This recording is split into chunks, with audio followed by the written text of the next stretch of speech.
Сейчас мы на пляже Лоула.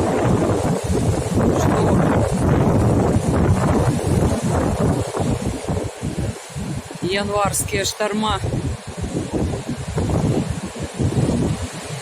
Вот как поразбили набережную.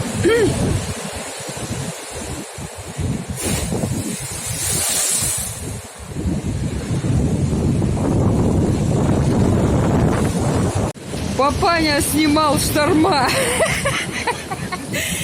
Окатило его всего тут.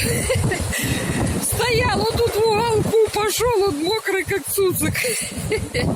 Шторм. Хотел красивый кадр сделать. Стал тут.